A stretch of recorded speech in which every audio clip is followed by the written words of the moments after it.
और निगेटिव होने के बाद वो आए हैं। अभी आपने सुना होगा, गृह मंत्री हमारे जो अमित शाह जी थे, वहां से निगेटिव रिपोर्ट लेकर आए और 3 दिन के अंदर उनको चक्कर आने लगा,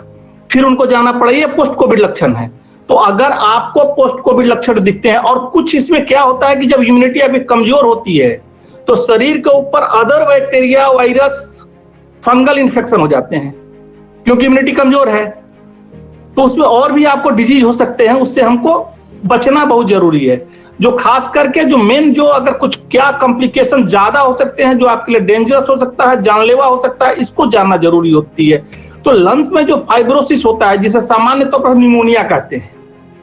तो जो निमोनिया के लक्षण आपके अंदर प्रादुर्भूत होते हैं, उनसे बचाव जरूरी है। तो आप सामान्य रूप से आप देख सकते हैं कि जैसे हम श्वास की गति क्या है, 15 बार नियमित आना है। अगर वो 18 बार हो गया तो आपको दिक्कत हो रही है। अगर 25 से 30 बार 1 मिनट में आपको जा रहा है तो निश्चित रूप से आपको दिक्कत है, क्योंकि बहुत से पेशेंट पर देखा गया, चेस्ट एक्सरे कराया गया, चेस्ट एक्सरे दिखाने के बाद लग रहा है कि उसके लंग्स ठीक है, लेकिन उसके लंग्स का अगर पल्मोनरी फंक्शन टेस्ट कराया गया तो पाया गया कि लंग्स वैसा काम नहीं कर रहा है।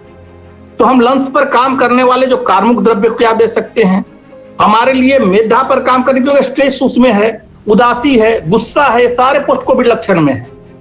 व्यक्ति में गुस्सा आने, तुरंत गुस्सा आ जाएगा, उदासी है, तो उनको भी हमें दूर करने के लिए कोई भी मेद्य रसायन का प्रयोग हमें करना चाहिए सामान्य रूप से। लाइक गिलोय है, मधु एस्टी है, जो आजकल आमतौर पर दिया जा रहा है, तो उनको हमें देखना जरूरी है कि पोस्ट कोविड में। इसके अलावा जो आजकल जो खास करके एक बीमारी जो हो रही है, वो जो आप आईसीयू में चले गए हैं और वहां स्टेरॉइड का प्रयोग, हालांकि स्टेरॉइड डॉक्टरों का कहना है कि पल्मोनरी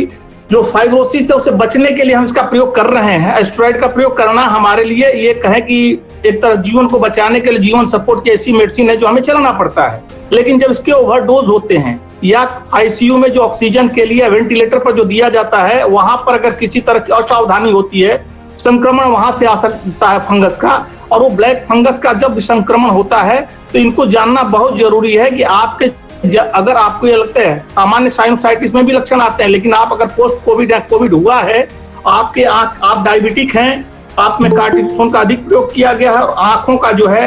एक साइड में और दांतों में अगर आपको हिलने लगे, पेन होने लगे, रेडनेस आ जाए और सूजन दिखाई दे, सांस लेने में दिक्कत हो, हेडेक हो, आप निश्चित में तुरंत इमीडिएट उसके लिए अपने विशेषज्ञ के पास जाएं। इसमें कोई कोताही नहीं सोचनी है कि उसमें हमें वेट करना है और नहीं करना है, क्योंकि अगर यह इन्फेक्शन अगर आपका ब्रेन तक चला जाएगा तो आपके लिए जानलेवा हो सकता है। तो यहाँ तो कोई सावधानी को बरतनी है, लेकिन हमें बचने के उपाय हैं, और उसके बचाव के लिए हम शुरुआत से ही कहे जा रहे हैं, और आयुर्वेद के हर एक व्यक्ति कह रहा है कि जो आपकी रसायन औषधियां हैं उनका आप प्रयोग करें। और साथ में अगर आप जब ठीक हो जाते हैं, जो पंचकर्म की जो बातें बताई गई हैं, सामान्य जो कि आप घर में कर सकते हैं, अनुपद्रव चिकित्सा ही कर सकते हैं, उसमें प्रतिमर्श नशे का प्रयोग करना, नाकों में जो बताया जा रहा है कर्ण पूरण करना, इन चीजों से आप फंगस को रोक सकते हैं। आप इसके साथ गिलोय का,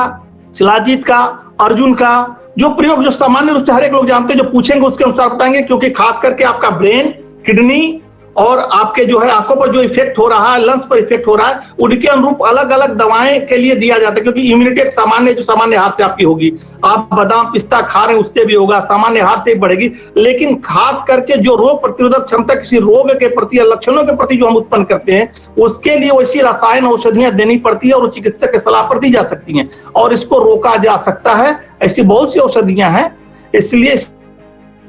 विषय पर जो जानकारी होगी वो दी जाएगी। विशेषता इतना ही जानना है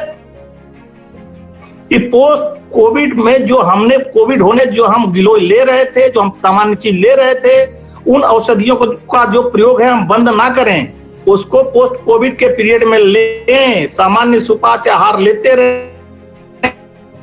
उस प्रक्रिया को बंद ना करें। अगर आप डायबिटिक नहीं हैं तो अलग च्यवनप्राश से जो आम्लक रसायन है, ब्रह्म रसायन है, च्यवनप्राश उनका जो सेवन सामान्य रूप से आप इम्यूनिटी के लिए बढ़ाने के लिए कर रहे थे, उसको करते रहें लगातार। आप उन सुपाच्य चीजों को लेते रहें, आप पोस्ट कोविड से बचेंगे, क्योंकि ये शरीर अपने आप धीरे धीरे यह रिकवर करती है और रिकवर करेगी। सिर्फ आपको उसके लिए आपको एक प्रयत्न करना है। तो आप योग, ध्यान, प्राणायाम और आयुर्वेदिक जो यूमिन वर्धक औषधियां उनके का प्रयोग लगातार करें, और आप निश्चित रूप से स्वस्थ होंगे, दीर्घायु होंगे। आप पहले डर को भय से निकाल दें, उस भय को निकाल कर बचे, उससे कोई आपको बहुत बड़ी परेशानी नहीं आएगी।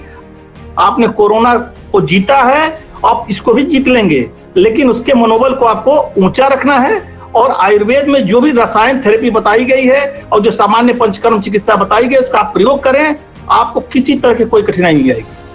धन्यवाद।